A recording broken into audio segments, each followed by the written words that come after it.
The lesson isn't always necessarily in the success. The lesson is in the failure.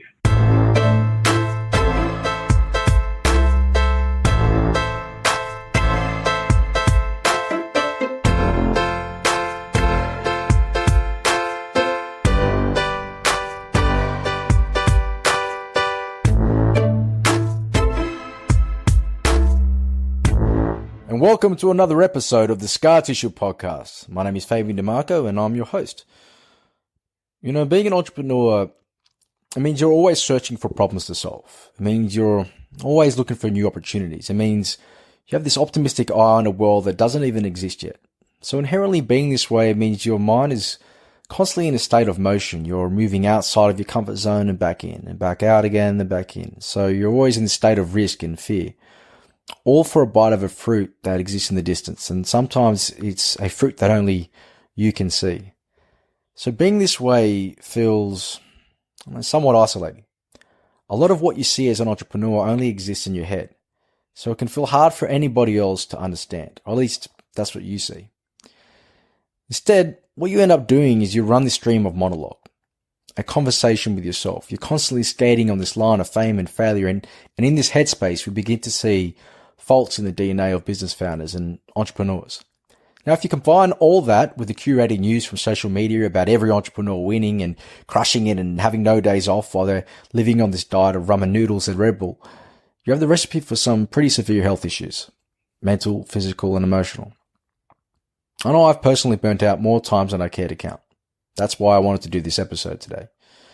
But worse, we're now seeing entrepreneurs nosedive into depression and into suicide.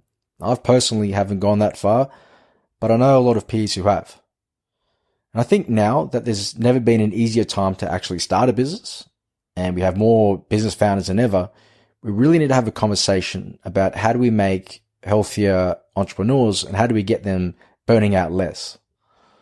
So for this, I decided to go to who would be deemed the expert in this space, a guy named Jamie Pride. So Jamie's a serial entrepreneur, venture capitalist, author, speaker, and he's a mentor to a lot of people. He's founded more than 6 tech startups and he's raised more than $16 million in funding.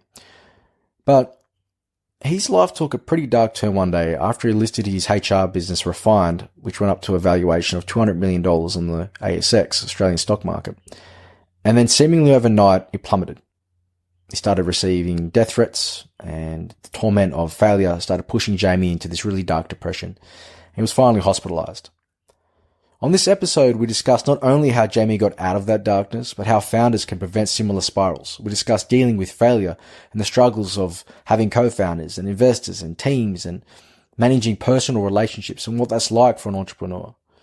So this episode is both a story of triumph and a tactical playbook for a longer, happier career as an entrepreneur.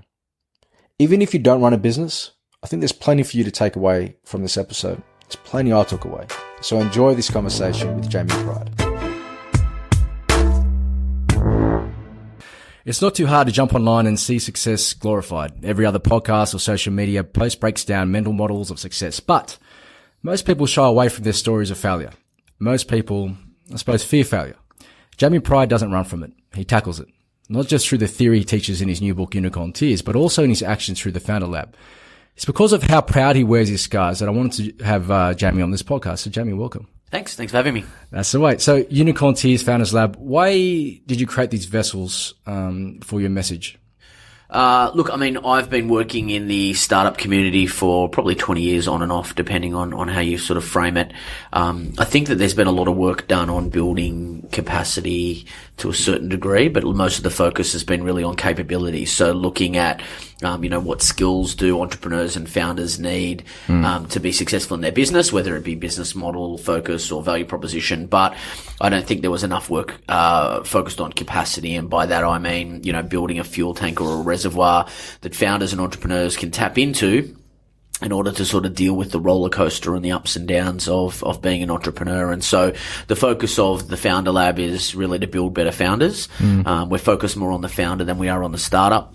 Unicorn Tears was in that vein as well. So it's a book that's a bit more of a general book, but sort of looking at sort of, my views on sort of what it takes to be successful in the startup game. And how did you build those views? Look, I mean, it's really through trial and error. So sort of focusing on, my own startups and sort of working with probably 650 founders over the past 18 months, in various capacities. So, I've had the privilege of, for founding 6 startups. I've worked really closely with, some successful, businesses and founders. And, that's given me a view on what I think it takes to be successful. Mm. And can we talk about, I love the book, by the way. I don't usually read a whole book within a week, but I did it and I enjoyed it. Excellent. It's practical. So the one story I would really want to dive into is the story about Refined and that, arc of your life there, if that's okay. Yeah, look, I mean, I'll give you a summary. I mean, as a VC, we tend to, invest in a variety of businesses. That was one of the ones that, was a house project, which we, invested in probably 2015, 16. Mm-hmm. It was a business that I co-founded, with my business partner. And we brought that to sort of product realization, had some really good clients and then listed on the ASX. I think the story is pretty well known. We listed at about 20 million. The stock rose to about 200 million, and then back again. And so it was, the highest of highs and the lowest of lows in terms of the business going up and down. The interesting thing about that story is it's taught me a lot about, personal resilience and I guess being physically, mentally and emotionally fit enough, to deal with that kind of pressure and intensity. How did it feel, in those low points? So if you take me through those moments where, I mean, you have a great high from my understanding, you listed it on the ASX, which is an amazing achievement, but then things started to go a bit south. Can you take me through what that experience was like for you? What you were going through? Yeah, I mean, look, I had run some very large businesses prior to that. I mean, I was the CEO of realestate.com.au at about 1.5 billion, and about 280 million of revenue. So I had already had a pretty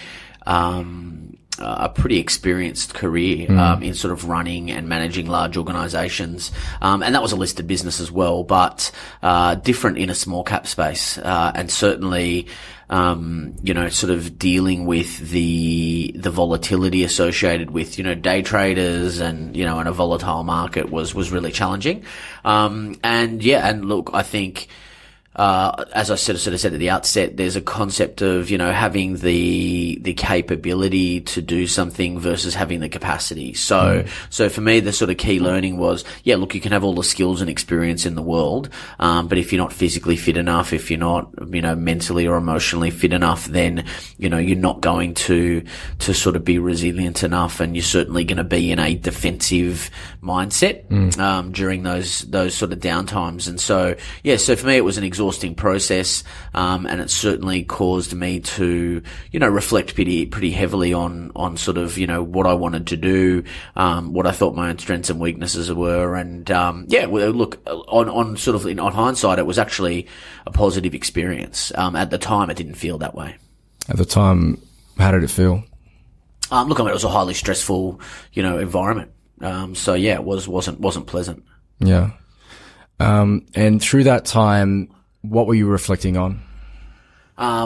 Look, I think, at the time I wasn't reflecting on anything. When you are in the event itself, you really don't have the ability to reflect. You're focused, predominantly on just staying alive day to day, as a business and, as an individual. So you're really focused on survival. And, I only really had an opportunity to reflect on it, far later, even probably 6 to 12 months after, when I had a little bit more space and, and was in sort of better shape to be able to sort of look back and go, okay, what went well, what didn't go well, what would I do differently? How did you get out of it? How did you dig out of that hole? Look, combination of things. I mean, I think firstly, really good supportive friends and family, and, I think time also helps, so, I took about 6 months off, post refined and spent some time getting healthy, eating well, sleeping well, sort of focusing on my own sort of physical and mental health. Spent a lot of time meditating, spent a lot of time, just sort of reading and sort of just really sort of, building that capacity back up. And then, I was fortunate enough to work with another business partner who is always very good at, asking the right questions and, being a great sounding board. That's a guy called Constantine Giorgio who, works with me at the Founder Lab. And, so we sort of, in the practice and sort of the process of writing the book and in the process of sort of building out some of our programs, we were fortunate enough to sort of establish a dialogue around some of those things, in both directions. And thanks for sharing that, mate. How did that experience going through the low and then having to have that reflective point of fixing yourself up again, repairing yourself, focusing on your mental, your emotional, your physical, changes. How did that affect and influence what you do today? I am very, very committed to founder welfare now, both my own and others. I think that founders definitely don't take enough care of themselves. They focus and very much are consumed by their business. That's, I think, further cemented by the ecosystem, whether it be the venture ecosystem or the general sort of view that, it's all about the hustle. I know Gary Vaynerchuk, he's a great guy, but, it's not everybody's crushing it. It's not always about, working 24 hours a day.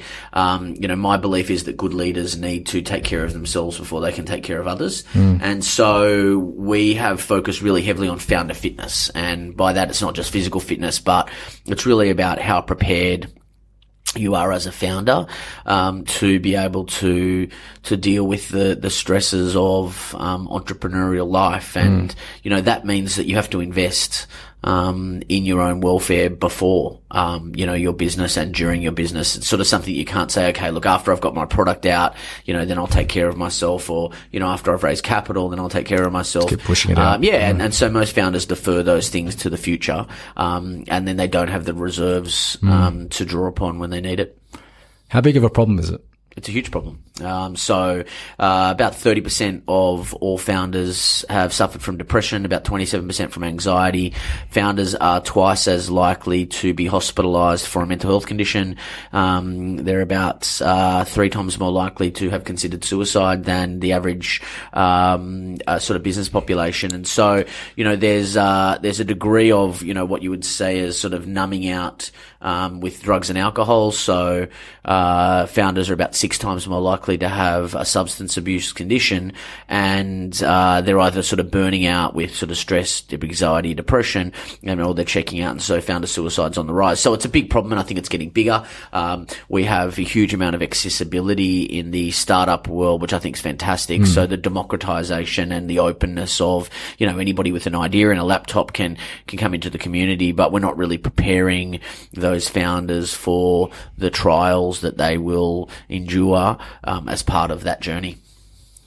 And why is the problem like this? Is it that ecosystem? Is it the culture? Is it the Gary Vaynerchuk saying you should be crushing it 24/7? Is it the myths? What is it? Look, I think firstly entrepreneurs are predisposed to the issues. So, I think a lot of entrepreneurs self-identify with their business, and so they put a lot of their own identity into their business. So, that's sort of the nature of being an entrepreneur. You sort of, put your heart and soul into your business, and you work on it 24 hours a day. You make a lot of sacrifices, associated with that business, whether it be money or relationships or time, into the business. And so when the business is a success, you feel like a success. And when the business is a failure, you feel like a failure. And so there's, I think, too much linkage between self-worth and identity and founders, firstly. And then secondly, I think that, as a society, we've got a very strange relationship with failure. And I think that that's different than it is in the US, where I think failure is seen as a rite of passage for entrepreneurs.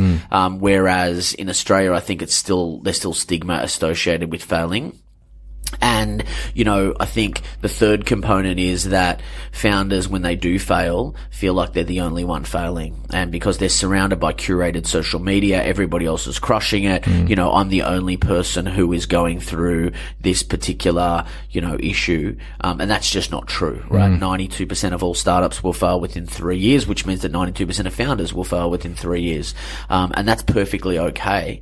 From my perspective, anything that is, highly innovative, and especially in startups where there isn't a lot of buffer, you're going to see high rates of failure. That's just the nature of the industry. However, we're just not calling it out, and we're certainly not preparing people for it. So 93% of people who are failing are often having this monologue, this isolation feeling of, I'm going through this, there's no one else going through this, what do I do?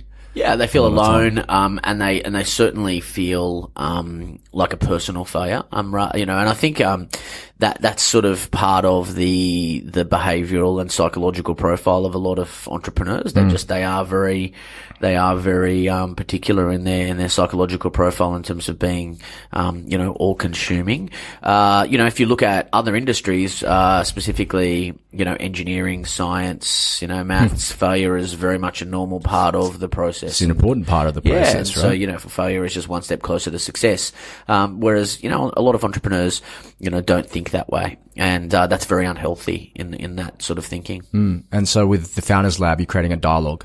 You're getting these conversations out a bit more? Yeah, we've got sort of a couple of, we've got a business called the Founder Circle, which is a not-for-profit, where we hold weekly support groups for founders. So it's a place where founders can come for free. Once a week, we run them in Sydney, Melbourne and Brisbane, Melbourne and Brisbane monthly, Sydney weekly, where founders can come, feel safe, have a conversation. It's really peer support. So it's looking to address that issue of like isolation. So, when founders come, we have a philosophy of, we're not here to fix you. We're not here to preach. It's more about, we don't care about your startup really, which is really interesting because most startup events are all about, hey, I've got this, crypto, ICO, machine learning, AI business that's, raising capital. Right. And everybody talks about their startup and they don't talk about themselves.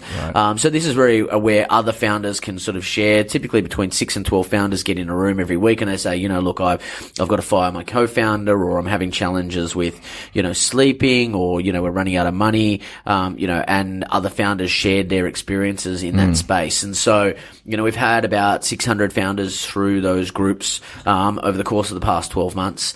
600 founders. Yeah. So, we run them. It's a not-for-profit. We run them ourselves, and it's really rewarding. It's certainly been really well received, where founders just feel that they've just got an outlet. Sometimes they just come and don't say anything, but it's just good for them to say, oh yeah, just what, other people are going through the same problems that I'm going through. So that's the Founder Circle, www.thefoundercircle.com. The Founder Lab is our education business, and it's where we focus on really teaching founders the skill and what we think is the foundational elements to think about an entrepreneurial career over 20 years. So, most people think about the current startup, right? Which is, I'm going to do this for like 2-3 years. And if you think about it on a short enough time horizon, then you don't really care about, sustainability. Right. So you think about, I'm just going to get this done. I'm going to flip it, sell it, make heaps of money, and then, retire to an island. Right. You're sprinting, you're trying. Yeah. As long as I can get it to this far, then I can fix myself up later and life will be all right. Exactly, right? Once I've made my millions, I sit on my island and I won't be I'll worry about that. Yeah. And what we sort of preach, and certainly, teach is that, if you think about entrepreneurialism as a career, and you're going to say, I'm going to be an entrepreneur for 20 years or 30 years, and, what do I need to do to have a sustainable 20 or 30 year career as an entrepreneur? It's very different. It's a different way of thinking about it, versus, I'm just going to do this startup. Over the course of a 20 or 30 year career, you may have 10 startups, and, you need to create a sustainable life and a sustainable work practice, to be able to go that distance. So you need to think about it as a marathon, rather than a sprint. And that means you've got a different view on how you manage your relationships, how you manage your home life, how you manage manage your, your day, your sleep, and your priorities. And so we think that's a much, stronger way. And I think it helps in the short term just as much as it helps in the long term. And what are those views? So if you're looking at longevity as an entrepreneur, what do I need to be thinking about? Yeah, so it's all about sustainability. So, my view is that most entrepreneurs don't act in a sustainable way. They very much are short-term sprinters rather than long-term marathon runners. And the reality is that, in any other endeavor, whether it be the movie industry or the recording industry or writing or any other creative pursuit, you don't expect people's first work to be like a Grammy or an Academy Award winning, production, right? So, the first song that somebody ever writes or sings, if that like wins a Grammy, like that's just a rarity, right? Yeah. Yet most entrepreneurs have this sense that, their first endeavor is going to be the next Facebook or the next Uber or whatever it ends up being. And it's just a really strange view of the world. Most professions build their skill and their craft over time, and you get better. So we think there are some foundational elements to being a good entrepreneur, and that starts with solving a problem that connects you to your values and understanding what your purpose is. So when somebody comes to me with a startup, I always ask, well, why did you start this startup? And is it I think passion is interesting but not sustainable. I think purpose is more sustainable. So what are your values? Why are you solving this problem? Why is it meaningful to you? Is the first element we think of successful founders. So understanding what kind of person do you want to be? What values do you stand for? And then how what kind of company do you want to create that represents those values? Because just because you can make a fast buck on an ICO or a crypto Bitcoin kind of thing, like when the chips are down, you're not going to stick, right? So when faced with adversity, the first indicator is, do you care? And if you don't care about the business, you're just going to fold. It's going to fold, right? Yep. So our perspective is, if you care and if it's aligned with your values, then you're going to be more inclined to weather the adversity. That's the first thing. The second thing is that really looking at building capacity. For us, capacity is physical capacity, so looking at diet, exercise, sleep, your relationship with alcohol, and ultimately energy management. Because if you're just not physically well, you're just not going to deal with the stress, right? So that's the first thing. The second thing is your mental capacity. So how well do you manage your day, your productivity habits? What's your relationship with your phone? How long can you hold your attention for? So I look at sort of, an ability to do deep work, right? So we're constantly being distracted and our attention spans are getting shorter. And so we can do this really shallow work. A guy called Cal Newport wrote a book called Deep Work. It's a fantastic piece of work, which is really, his view is the only way we're going to compete, with machines in the long term is by doing really deep, meaningful, creative work, which is not easily replicable. Shallow work like answering emails and taking phone calls or whatever will soon be, the work of a machine, right? Google Duplex has already shown that. So, the second component of that is, your mental, capacity and, how well do you manage your schedule and how do you block time and, are you constantly reacting or are you proactive in the way that you manage your productivity? And then the third component is emotional capacity. So, how do you, create headspace? So how do you, what we would say, questioning your bias, beliefs and bullshit. So how do you create headspace through either journaling, through potentially meditation, whatever sort of gets you in that sort of radical self-inquiry mode where you can understand, well, what are my strengths and weaknesses? Why do I do the things that I do? Because a lot of people are just on autopilot, right? So their behavioral characteristics are just programmed into them from birth, and that idea of sort of presence. So you sort of look at those three elements. They're sort of we think the foundational elements of what makes a great founder.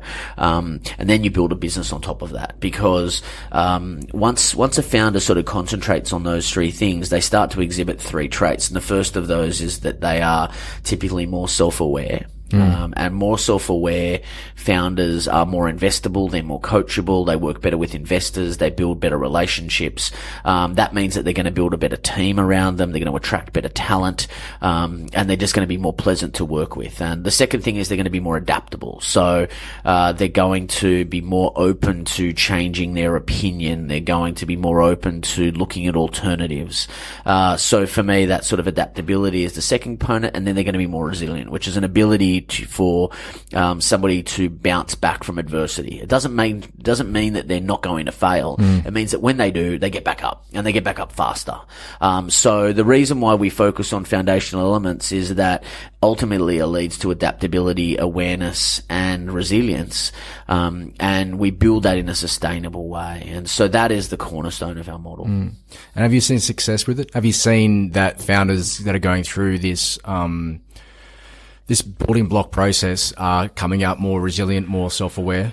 Yeah, I mean, I think the end goal is to enjoy what you do every day. And so what I mean by that, it sounds very obvious, but what we're trying to avoid, and I think the indicator is what I would call escapism. So if most people, both professional executives and startup founders, feel that they need to constantly escape. So the idea of a sprinting mentality is I sprint and then I rest. I sprint and then I rest, right? And so you see one of the symptoms of poor founder wellness is that they, do 4 weeks of intense work and then they take a week off because they're sick or they're burnt out or they're tired or they need to go on holidays. The same is true with executives, and what you see in the corporate world is that people just go like, you know what, I'm sick of it, I'm going to go and start a cafe, or I'm going to go to Byron Bay and open a, clothing shop or whatever it is.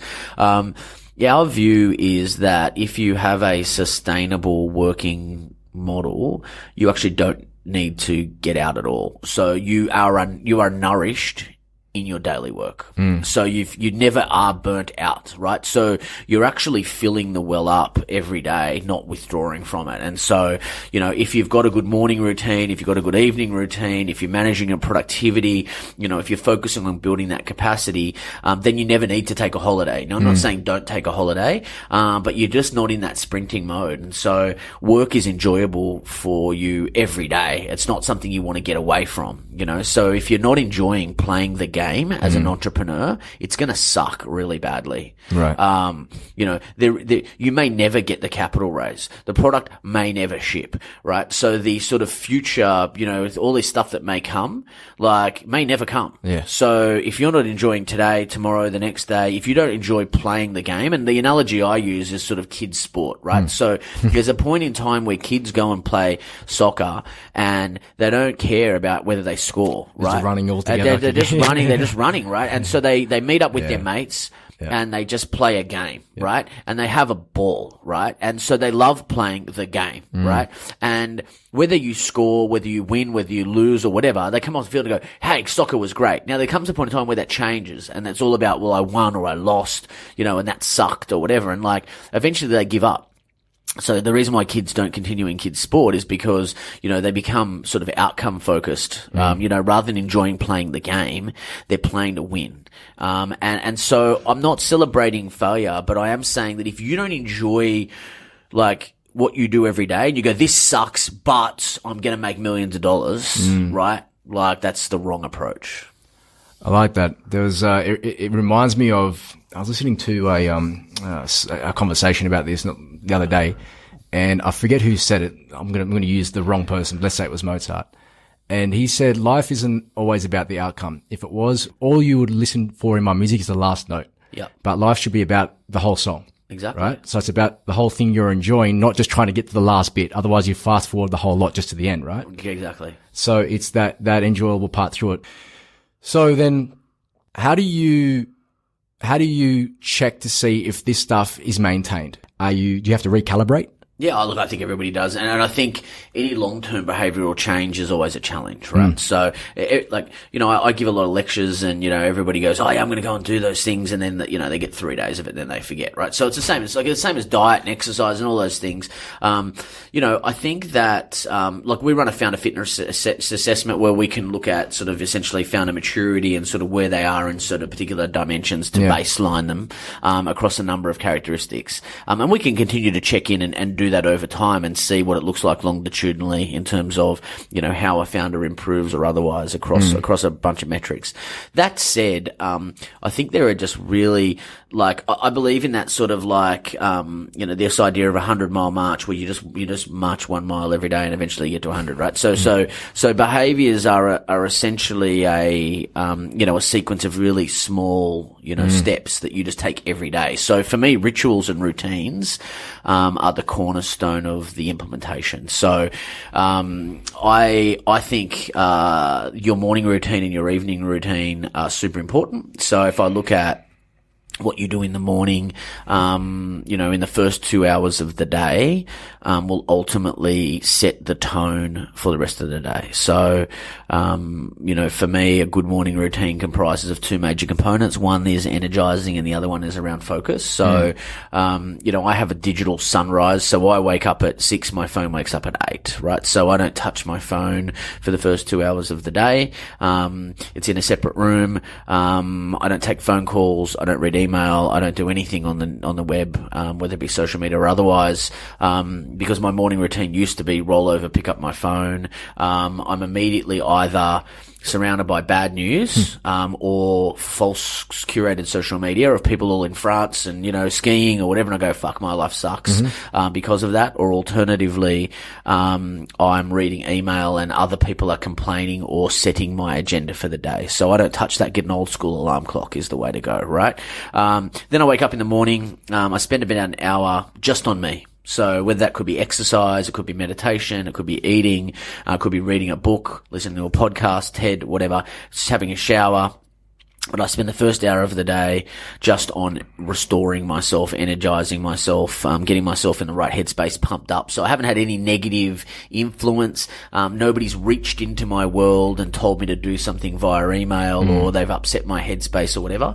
And then I spend the next hour on something that is super productive. So I do deep work. So I've already got a list of things I want to get done. I do my most important task in that hour, typically in 2 25-minute blocks, like what's called a Pomodoro. I get an hour of, firstly, I'm pumped up, I'm energized, I've eaten, I've exercised, whatever I've done, I feel great. And then I do an hour of just something that's really important for work. So that could be a proposal, it could be writing a book chapter, it could be recording a podcast, it could be doing something that is important to me, proactive work, right? Something I've got to get done. And then I turn my phone on. And then I do work, whatever it ends up being. Do my meetings, my calls, and all the other stuff that's reactive. But I know that I can trade intensity and focus for time. So for me, 1 hour of uninterrupted, highly focused, intense work is like 6 hours of interrupted work, right? Yep. So what that means for me is that I'm happier and I've got shit done. Right. And so people can interrupt me, waste my day. I can deal with clowns all day long. And it doesn't really matter. I'm already done. Yeah. Right. So that first 2 hours is putting yourself number one. Yep. And then, proactivity. So I'm getting the efficiency out of my day. If whatever else happens after this point, at least I've got that. I own that part of my day. No one else can own that. Yeah, absolutely. And it's that 2 components. It's a component that's on you, whether it could be exercise or health related or educational related. And then it's prioritizing your work things first. Then at the end of the day, so for me, evening routine is just as important as morning routine. So I have a digital sunset. So my phone goes to bed before I do. So phone stops at, 8, 9, 10 o'clock at night and I go to bed at 11. Again, I don't keep my phone in my room. I think a good nighttime routine is comprised of, what I would consider to be, sort of journaling or reflection. So, how do you get stuff out of your head? right? So, the key to a good night's sleep is to have nothing in your head, right? So a lot of people say, well, when I wake up at night and then I write stuff down, I'm like, too late.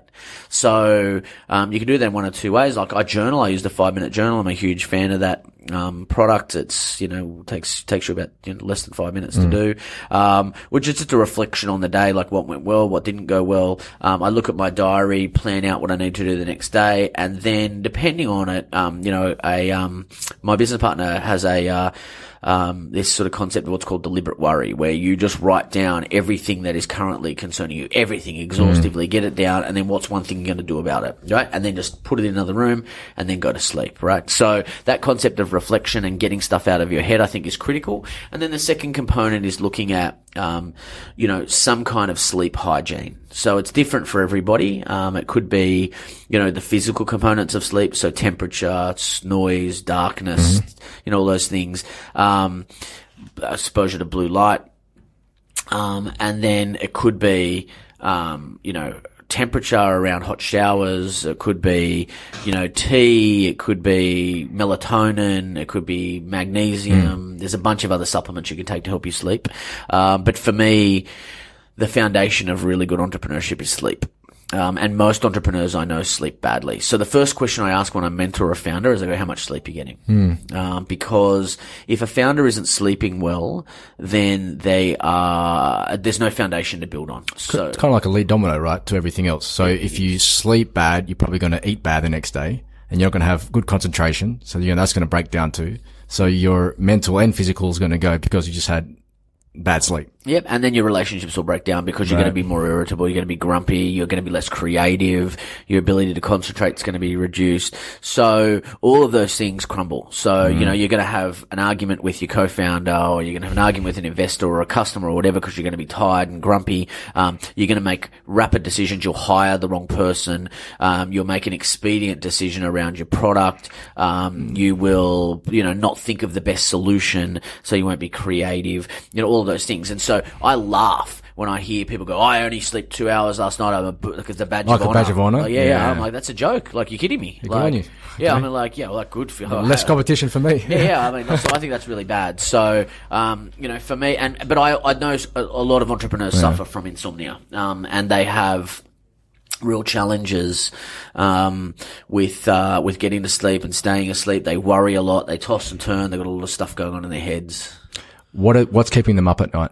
The worry. Look, I mean, if each is different. So, a lot of entrepreneurs, Well, I suppose a better question that might help answer this better is, this kind of crosses over to your founder's circle world, I'm guessing, about people feeling a certain way and worrying a certain way and having no vessel to talk about it. So at the founder's circle, what do people typically go there for, and what do they typically need help with?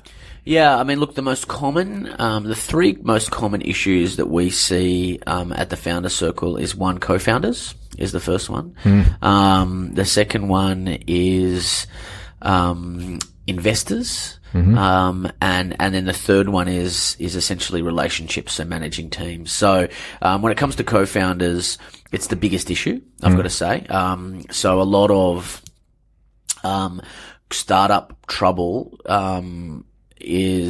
originates with co-founders, and it becomes like a marriage, and you end up in these sort of marriage counseling, sessions where, I think people are too quick to select co-founders, and I think they sort of don't do their due diligence. They don't spend enough time with them and understand what their values are. They don't spend enough time understanding how they react under stress. And so, I'm not saying that co-founding relationships don't work, because there are certainly many out there that do.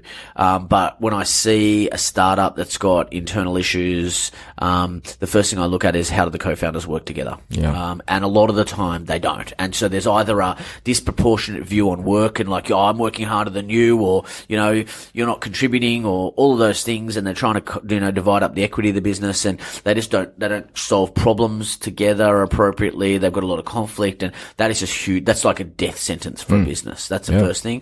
The second thing that keeps them awake is their relationship with their investors.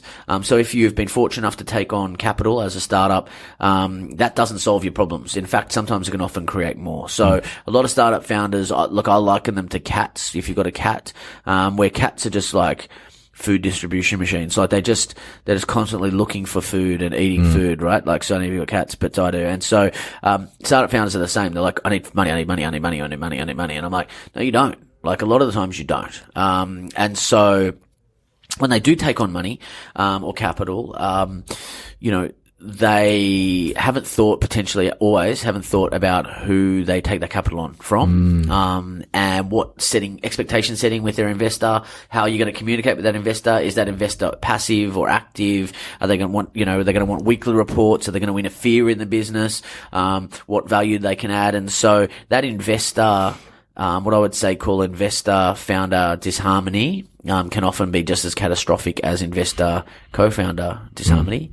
And then the third one is really around, that we see a lot of, at the founder circle is relationships. And so, founders, sometimes because of their personality traits, but it could be because of their worry, their diet, their capacity or whatever, can be aggressive. They can be, often perceived as being polarizing. They've got that sort of, they've seen the Steve Jobs, like I have to be an asshole in order to be a founder, potential. And so, it's often a challenge for founders, to build good relationships outside of the initial team. So, maybe they can hire the first 3, 4, 5 people, and they suit really well in that environment. When their startup starts to grow to 10, 15, 20, 25, their ability to hire, retain, and identify talent, in some instances, not all, is a challenge. And so they're the 3 biggest issues we see that founders worry about. So yeah, they're all related to relationships though, right? I mean, yeah, they are. In some way. Yeah, there's a lot of technical conversation around, do I have product market fit and, how to pricing and, all that stuff, but all that stuff's solvable. Yeah, that stuff's solvable. The relationship stuff, I've gone through all 3. I suppose I'll touch on that a bit later, I guess. But what about personal relationships? Yeah, I speak for myself, and I'm just imagining that other people would have to have some challenges from a personal relationship point of view. Feeling like, am I disappointing people? Especially if you have kids. I have kids now. Yep. And now the way I look at things is completely different to when the only person I could really disappoint was myself. Then it was my wife. And then now it's like, well, now I've got a kid. I'd imagine that would be something weighing on people's minds. Am I assuming wrong? Or? No, the biggest fear. So when you talk about fear of failure, failure is a dirty word to a certain degree. So everybody can deal with business failure or losing money. Especially if you're an entrepreneur. Yeah. When you actually drill into entrepreneurs and you go, what's the actual real fear? The fear is disappointing other people. Right. And it's disappointing. So it's kind of linked with embarrassment, but it's sort of not. So, entrepreneurs are fearful of disappointing their family, like whether it be their partner or their spouse or their kids, but those people have potentially made sacrifices so they could be an entrepreneur. So, okay, well, I'm going to go and work a second job so you can go and play startup or whatever that ends up looking like, know, so that often happens. And so, I've seen founders who've been, potentially suicidal because they've had to go home and tell their spouse that they lost the money and that, their startup's gone under and they're going to have to go back to the corporate world or whatever. And so that area of like disappointing, the founders, disappointing family is a huge component. The second one is disappointing investors. So that when, people put money into startups, they're really putting their money into the founder, right? Yep. So you sit in front of somebody and go, give me some money. They're buying you. Yeah, trust me, they buy you. And so when it goes under, it's very much, Jamie lost my money. It's not that the business went under, right? It's, Jamie lost my money or I lost your money or whatever. And it's very personal, right? With some investors as well. And it doesn't mean that the entrepreneur isn't a contributing factor to the business failure, but it's not the only contributing factor. And but a lot of founders had that. The fear is not the fear of failure; it's the fear of disappointment. Right. And then the third one is, if you're fortunate enough to have built a team out, you've got people working for you whose livelihoods depend on the business. So their salaries, pay their mortgages, etc. And so when the business goes under, your fear of disappointing those people, and especially because that identity is so closely linked, to the founder, that really, it's not the fear of failure, it's the fear of disappointment. That is the primary driver. You sell this dream or this vision of how you see things going to all these people you're building close relationships with, your investors, your spouse, your team. You take on a large level as a founder with responsibility for the success of that, and sometimes you take on too much. Yeah, and look, and sometimes you personalize it way too much. But look, I mean, that's the game, right? Like, I mean, like, if you don't like that to a certain degree, go to the corporate world, right? So look, and maybe that's harsh. But that's okay though, right? Yeah, that's totally okay. Does everyone have to be an entrepreneur? No, it feels like everyone's like, you should be an entrepreneur. No, and not everybody should be an entrepreneur. Yeah. And actually, not everybody's suited to being an entrepreneur. Right. And so, the first question I ask is like, why? Why are you doing this? Yeah. And to a certain degree, I don't want to discourage people, but I certainly want them to think very hard about it. Like, it's not all glitz and glamour, right? Yeah. Like this idea that, I'm going to be, wearing turtlenecks on stage and, like going to be the next Steve Jobs and it's all fantastic and I'm in a co-working space and it's awesome. It's like, nah, man, it's a hard grind. Like, it's a hard grind. Yeah. And it's not for everyone. I love it, right? Like, I love it.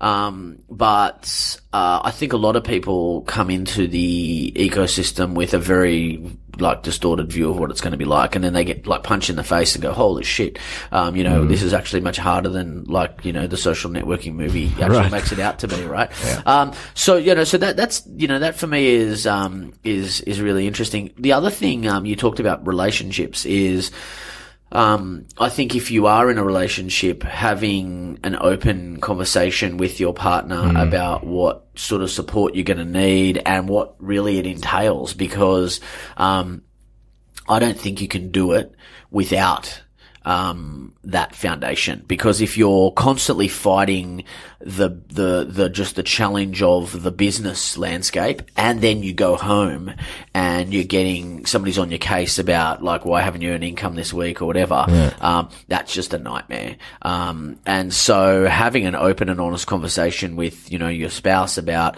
hey, guess what? Like, I'm going to go into this business, but it's going to mean that we're going to be lean for a while and you might have to get a job and I might not be here all the time. And, all that kind of stuff I think is important because, that's going to be, that relationship's going to be strained just as much as your working relationships. And that ties back to what you were saying before when you went through your experience with Refined. It was your support network that helped you get through that tough part of it.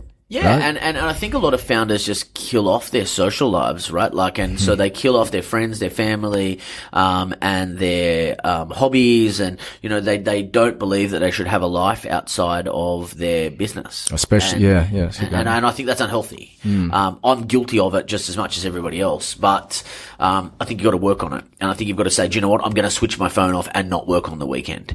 Like, I think I'm going to, take time to recharge and to socialize with friends who aren't in the industry, right? And, not have to be constantly talking about my Series A raise or my, my lean startup canvas or whatever it ends up being, So, getting that different perspective. I think it's also healthy because it can improve your business just as much as, it can improve your overall happiness.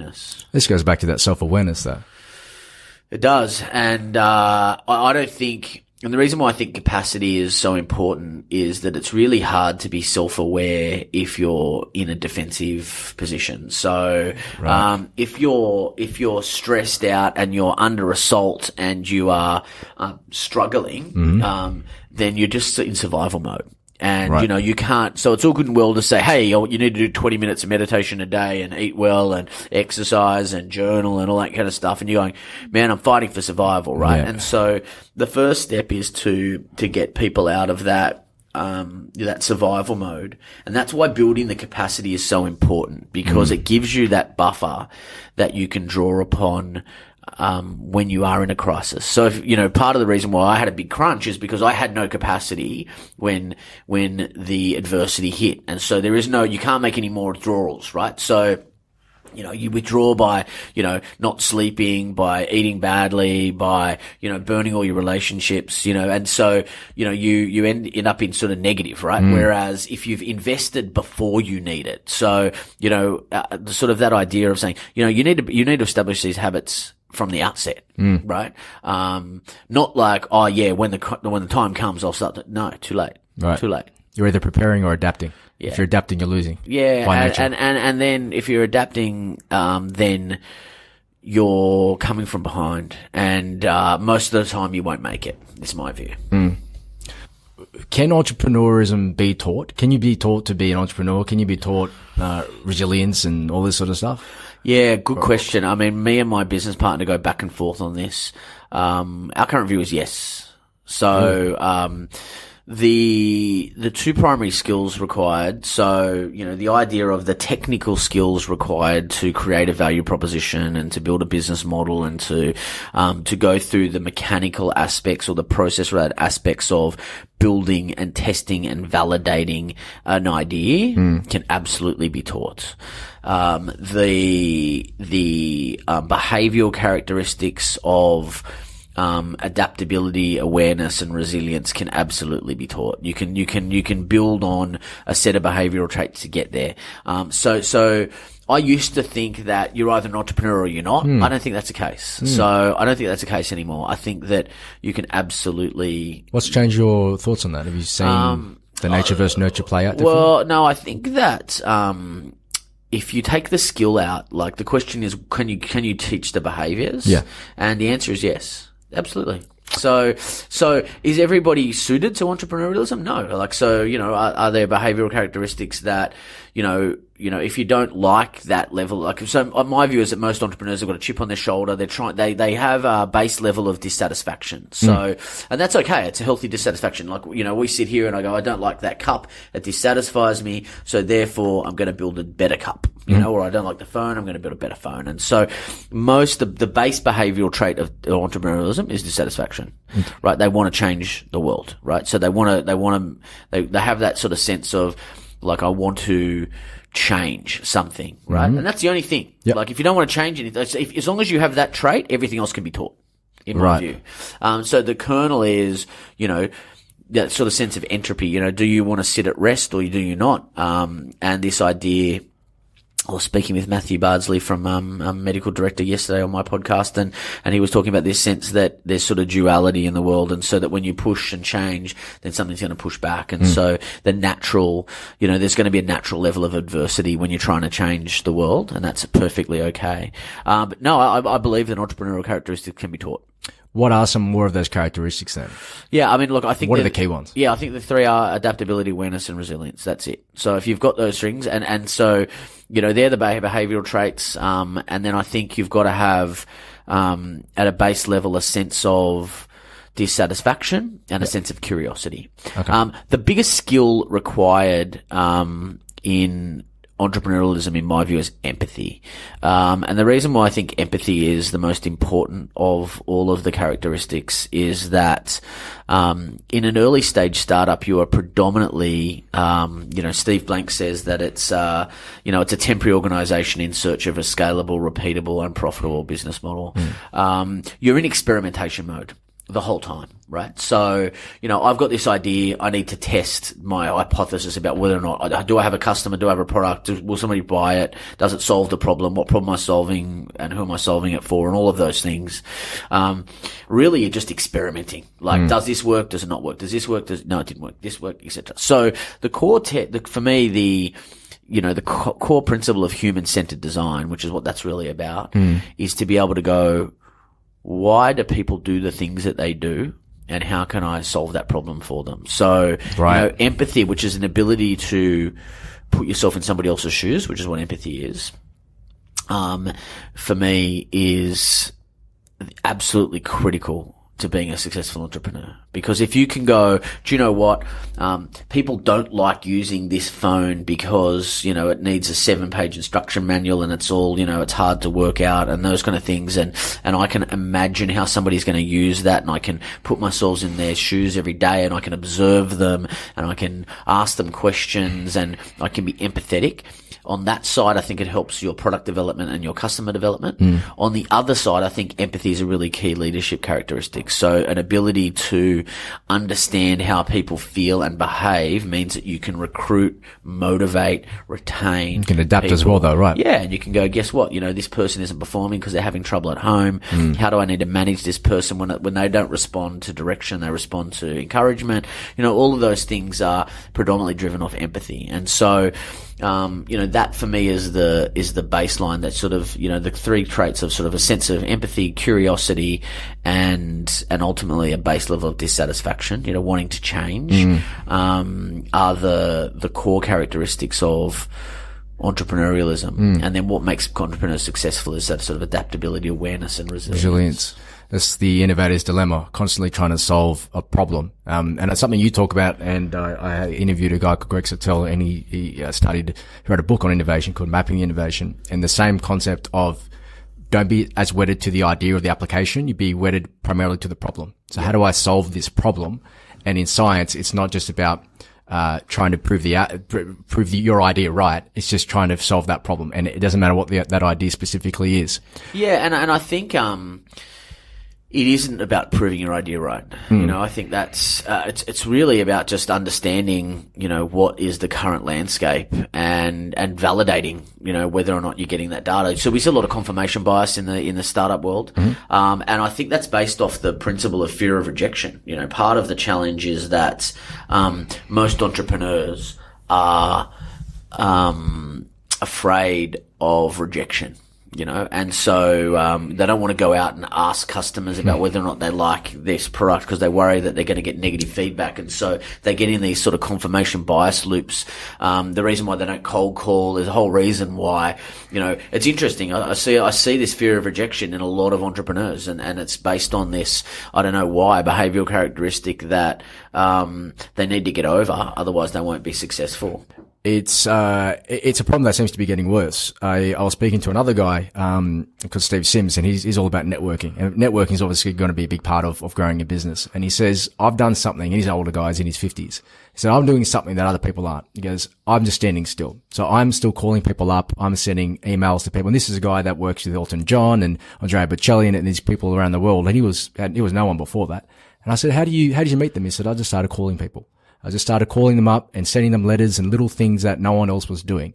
And the conversation we spoke about was a lot of people my age and younger don't call people up because they're of that fear of rejection. They'll send an Instagram inside message or a Facebook message to someone they look up to or an email, and they won't even just try to go out, knock on their door and go visit them. They won't call them up because the feedback of my rejection is instantaneous. Yep. If I call you up and you say no or you don't pick up, I mean, I'm feeling it straight away. Yep. If I send you a message, you don't respond, I can make a bunch of excuses. The fall to the bottom isn't so far.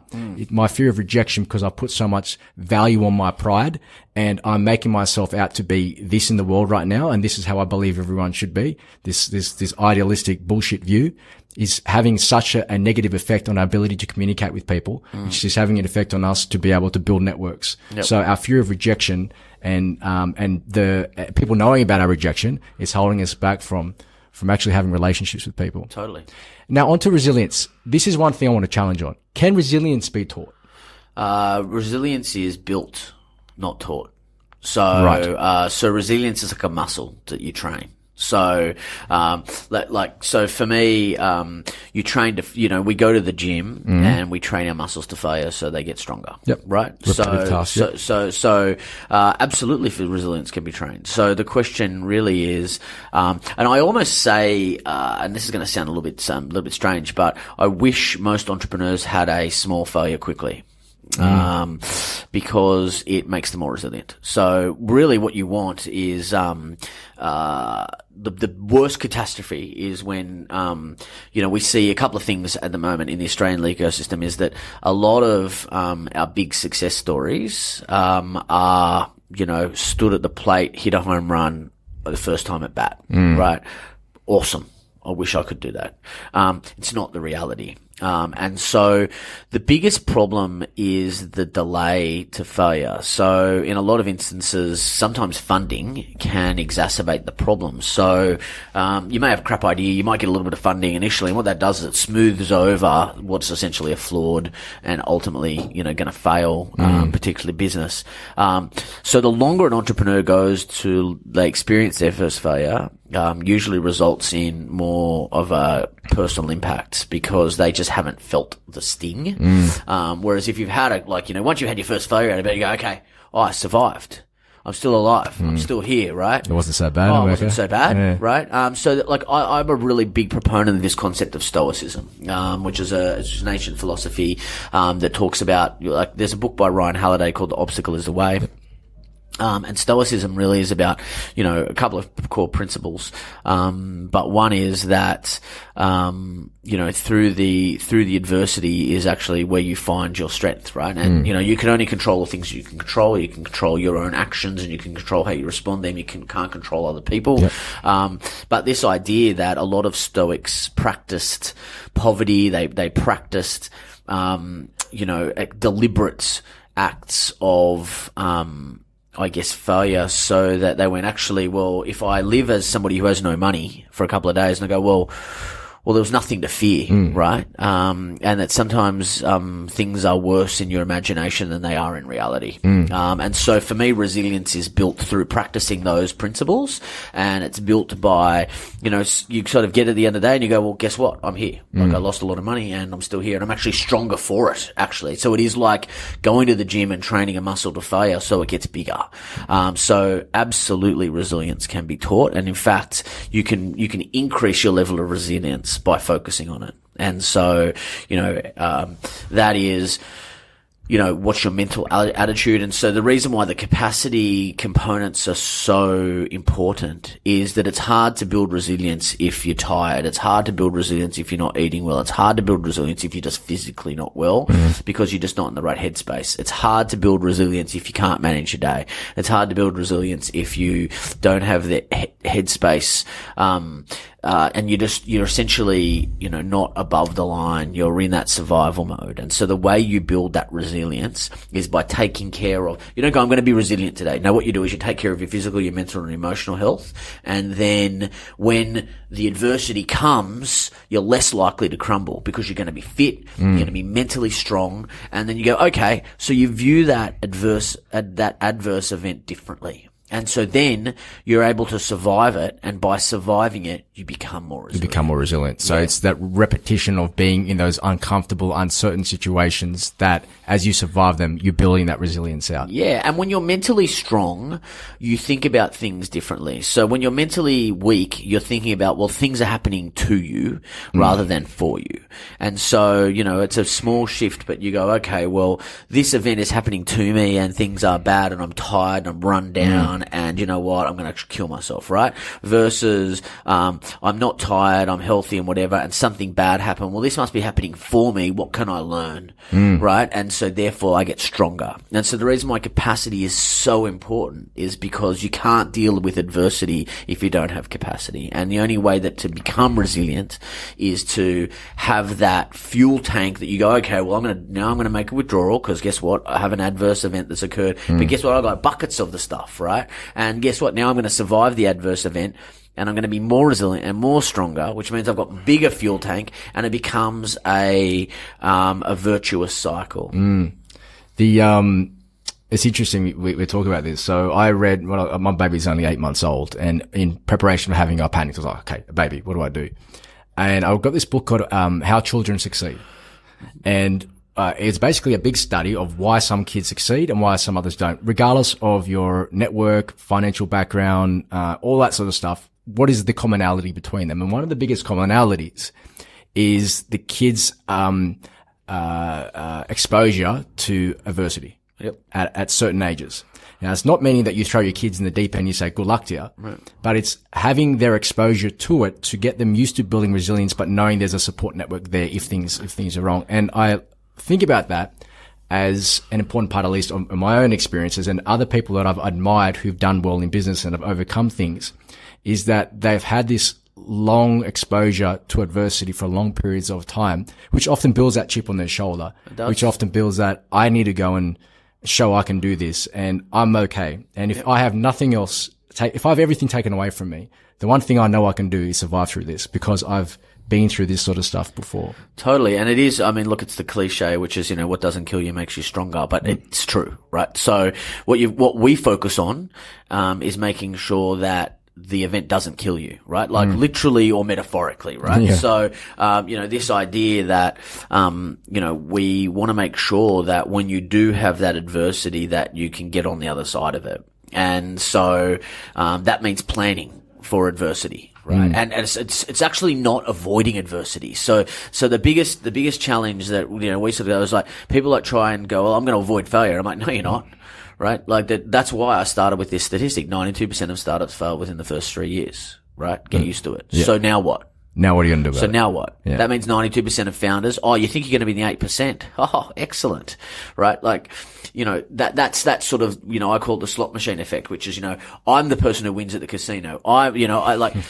Casinos are not built on winners, right? Yeah, right. They're built on losers. Everyone goes in there thinking they're the winner. And so there's this reality distortion effect. Now, it doesn't mean that I'm celebrating failure and I'm certainly not encouraging it. What I'm saying is, let's be realistic. It's going to happen. It's going to happen. So you go, it's going to happen. So let's prepare for it.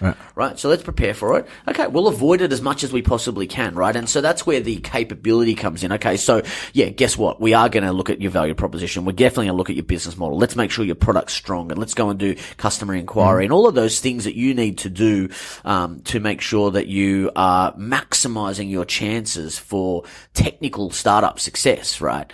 But we're also wanting to maximize your survivability as a founder so that you can come back stronger. So my wish for the ecosystem and for Australia and for our society is that we build a stronger and stronger entrepreneurial talent pool. We've got a really small group of entrepreneurs in this country, and that if we don't build resilience in our entrepreneurs, it means that we're going to drain the entrepreneurial talent pool. It means that people are going to go, do you know what? I had my first failure. I'm out of here. Right? And we're going to lose some amazingly talented people. Right? So if you look at some, people like, Dyson, who invented the Dyson vacuum cleaner, 12,000 prototypes before he got to that one, right?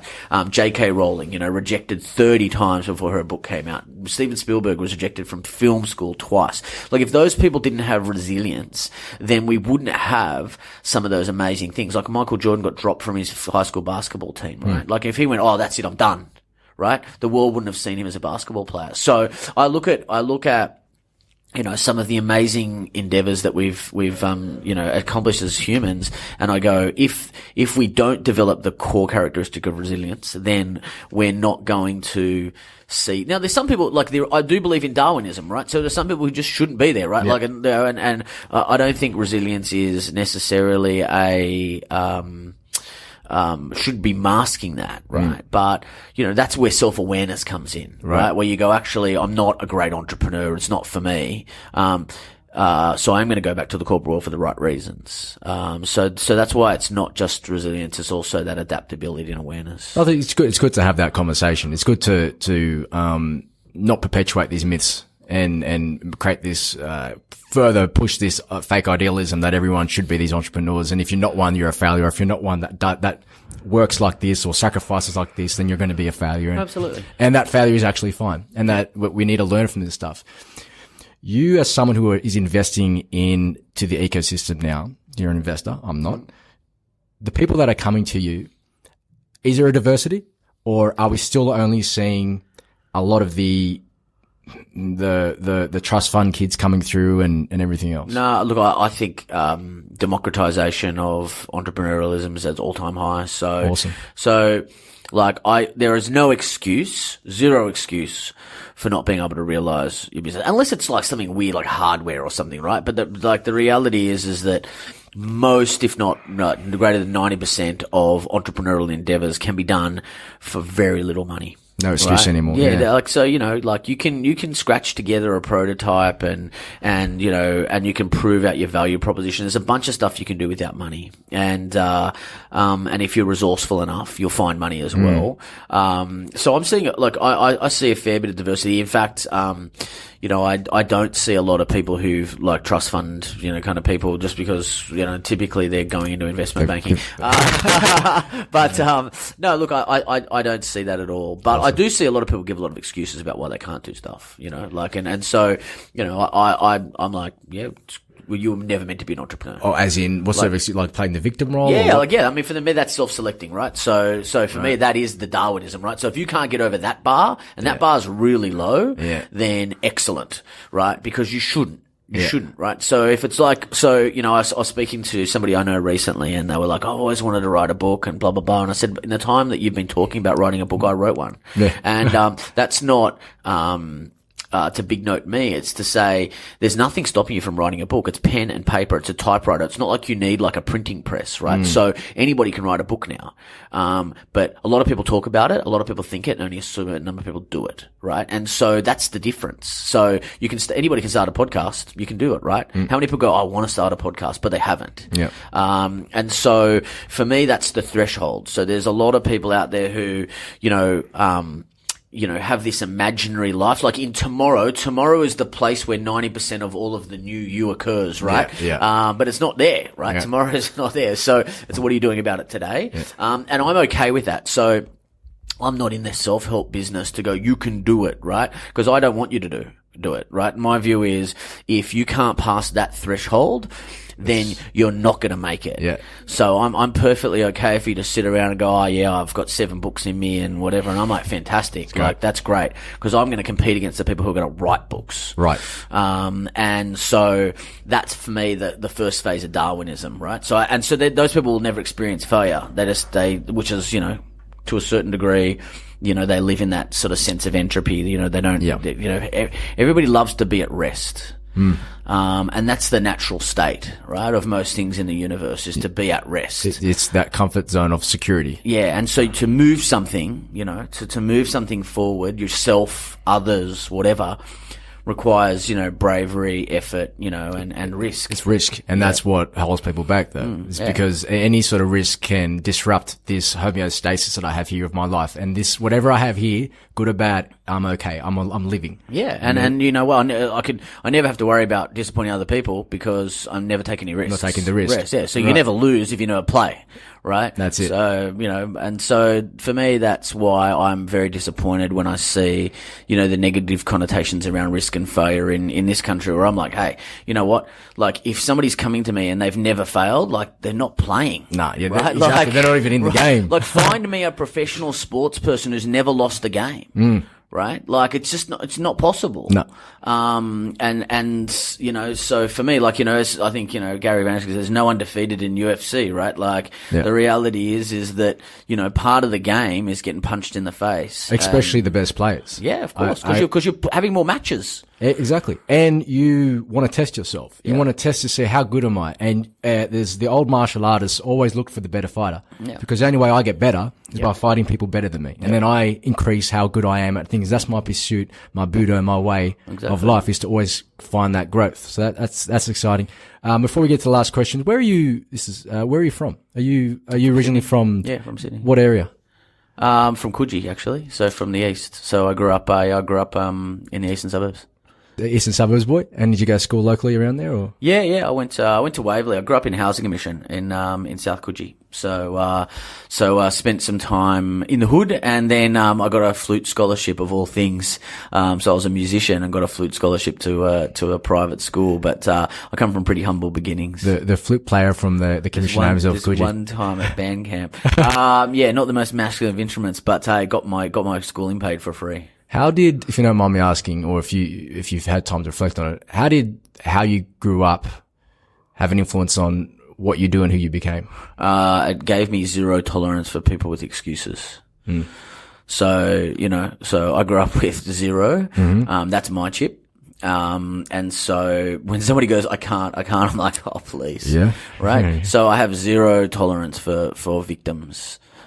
So it doesn't mean that bad things don't happen to you. Bad things happen to everybody, right? What are you going to do about it? It's in spite of those things. So you're going to go, well, like, my parents weren't together, or somebody beat me, or, bad things happened to me or whatever. And you go, true. So now what? Yeah. What? So now what? You're going to do nothing? What? You're going to just, like, pack up, man, like, go home. Like, it's over, right? So, like, I got zero tolerance for that. Like, the whole, like, I could have, I can't, whatever. I'm not interested. Like, you can choose not to, and that's totally okay. But I have no tolerance for people who have, a victim mentality. That's what my childhood sort of, taught me. Love it. I love it. Okay. Last few questions.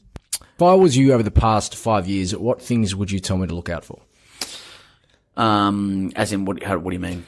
Just so if I was to walk in your shoes and experience your life over the last 5 years, is there any thing that now you have the luxury of hindsight, you'd say, do this differently or watch out for that? Yeah, I'd probably take better care of myself. And certainly, the things I've sort of spoken about, like, I didn't eat well, didn't maintain my physical well-being, drank too much, spent a lot of time, I guess, getting high on my own supply, right? Like just sort of like believing my own bullshit, and spending, probably too much time, in my ego and not enough time sort of being a bit more humble and focusing on the things that were important to building capacity. Yeah, more than anything else. And what do you see as your purpose today? Look, I at a broader level, I definitely want to destigmatize failure, but probably deeper than that is that, I want, my wish is to build better founders, more generally, because, I think it's good for so many different reasons. So it's, there's the human element that it's just, why should people suffer if they don't need to? And I think that it's good for the individual. I think it's good, even as a VC, right? Just take it purely selfish, that founders who are fitter are, more, investable, they're more open-minded, they're easier to work with, their businesses are more successful. And so there's just a selfish reason for founders being better. I think it helps their teams. So I think they're better to work with and to work around, and they're just not assholes at work. But I think it's good for society because, especially Australia, where we've got a very small talent pool, I think that, we need to foster and enhance our entrepreneurial community and that talent pool, because otherwise we're going to drain it. I think that's the future of work, right? So yes, I think corporations will always exist, but I think that people more and more are looking to participate in something different. They want something more. They're not getting that out of the corporate world, necessarily. And, I think the generation that's coming through recognize that, I'm working for a company for 20 years isn't the future. They want flexibility. They want to have, more control. They want to have more say, and they want to be in more creative pursuits. And so there's a natural tendency to small business and to entrepreneurialism, or startups, however you want to refer it. And so, for me, the government is really focused heavily on, kind of innovation programs, but they're not putting anything in place for founder support. And, and so, we're teaching skills, but we're not teaching behaviors. And so, that for me is the disconnection, and that's my mission. I love that. Two last questions is, what's the greatest lesson your mother taught you? My mother was a pusher. So she was somebody who I think I got my drive from. I would say that I owe most of my success to my mother, to be perfectly honest, because, she always taught me to never settle.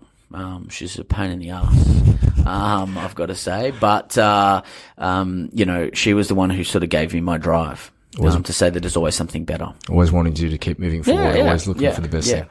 Okay. And do you have kids? Yeah. Okay, if you could give your kids no money, network, name, what beliefs or values, what 3 beliefs or values would you wish that would have? Yeah, I think, you've got to be a good person. So, ultimately that's around, what your values are, right? So, at a base level, I think we're all humans and we need to treat each other with kindness, and with that level of empathy that everybody's on their own journey. And so you can't look at another person and necessarily judge them, because, they've had a completely different set of experiences as you. And really the second one is a sense of curiosity. So for me, always wanting to learn and to be curious and to ask why, and to sort of, kind of not necessarily, settle. And the third one is have a sense of self-worth, which is, never let another person make you feel, less than what you're worth, or make you feel bad, right? And so, that sort of, for me, that sort of having a sense of self-worth, is the foundation within which you build your character. And then, you have character and, you have, whether you're honest or you kind of, true to your word, and then having a sense of curiosity. So they're the three things that I think are critical to being a good human. It's one of the best responses I've had to that question. Okay. And now where can people find you and buy your book and find out more about the things you're doing? www.jamiepride.com is the home of all things me. Books available in all good bookstores and online, Booktopia, etc. But Founder Lab, the www.thefounderlab.com.au, is the business. And reach out. Happy to chat. Happy to chat. And, keep an eye out for his podcast coming hopefully pretty soon. Yeah, which will be called the Failure Proof Podcast. It'll be on iTunes in about 2 weeks. And there we go. Thank you very much, Jamie. Appreciate your time, mate. Hey, pleasure. Thanks, mate.